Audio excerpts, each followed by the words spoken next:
Well, every week here on Western Sports Roundup, we get to bring you news from the National Cutting Horse Association.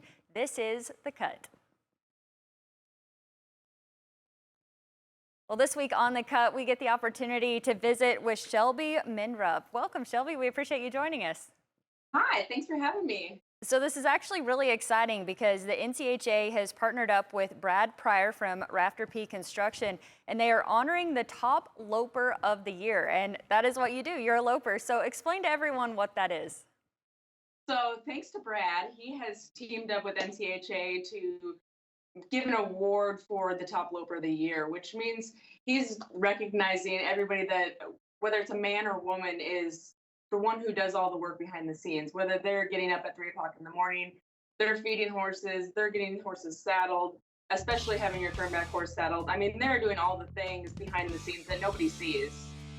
Feeding, cleaning stalls, getting horses ready to work, working horses, bathing them, and then they also get them ready to show. So it's not just loping a bunch of circles. They got to make sure they have the right pad on, the right saddle, the right bridle before they hand them off to the trainer. So there's a lot that goes into it, but it's an unmatched job. I mean, it's tough. You got to remember a lot of things, a lot of different horses, but thankfully it's really cool that Brad has wanted to recognize a Loper of the Year for this, because this is quite an opportunity for somebody to have this chance to win Loper of the Year. It's really quite awesome.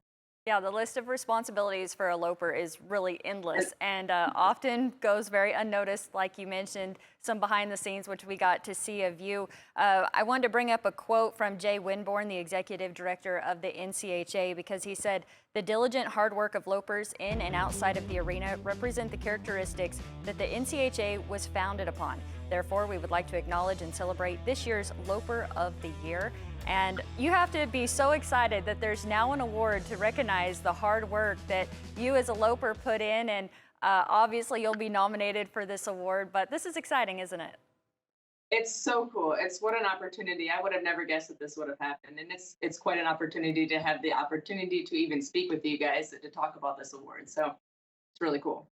So let's talk about how you got involved in this. What made you want to become a loper?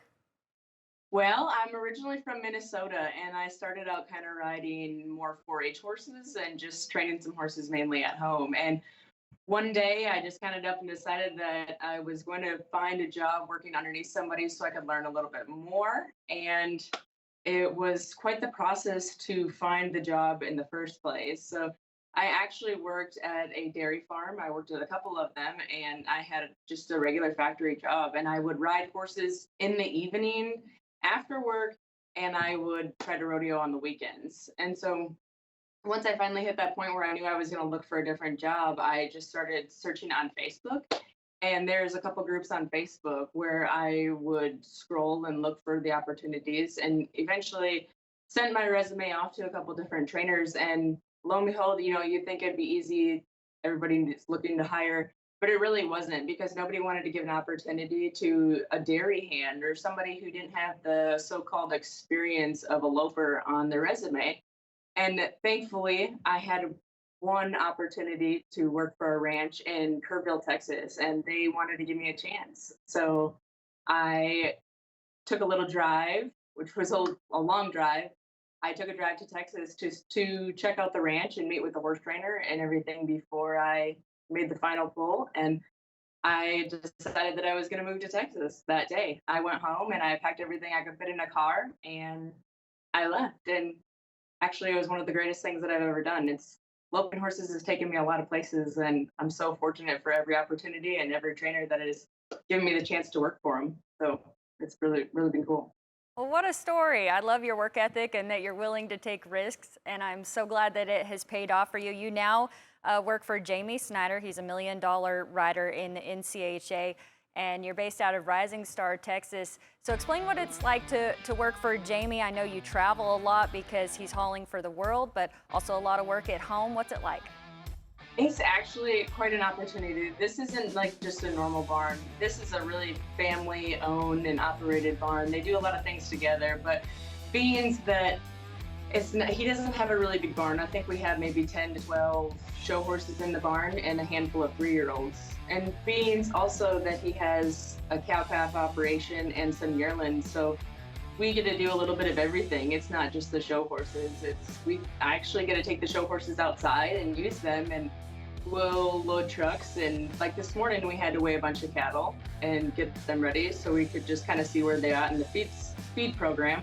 And then yesterday, just when you think you're about done, I rode up and down the feed alley so I could check cattle before we were about to call it a day. And then I see one that looks a little bit off, so we make sure that we pull him up and doctor him, and then call it a day. But thankfully, we get to do so many different things at this job that it makes it more than just a loping job. It's cool because we get to do a little bit of everything, and even better that I get to do it right alongside my soon-to-be husband, Cord, and it's a pretty cool opportunity that we have to work for the Snyders. We are very blessed. Yeah, I'm glad you brought that up because I can't let you go without saying a big congratulations. Your wedding is in 11 days, so you have a lot of great things going on. Congratulations and good luck with this award. We're excited about it, keeping our fingers crossed for you, and thanks for joining us today. Thanks for having me. That is Shelby Mindrup. She's an NCHA Loper, and if you